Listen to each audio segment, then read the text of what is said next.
Ito na siguro ang pinakasimple at pinakamadaling paraan para makabuo ka ng iyong chicken egg incubator.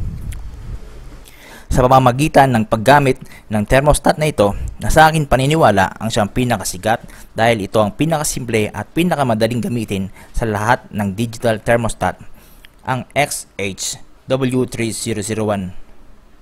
Para makabuo ng isang maliit na manual turn na egg incubator, kailangan mo lang ng thermostat na ito at isang fan at dalawang bulb. Kung paano ang tamang pag-wire nito, ituloy mo lang ang panonood sa video na to.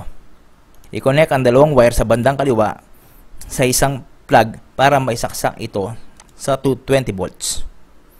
Pangalawa, yung dalawang wire na natitira ang siyang direktang i-connect mo sa fan at mga bulb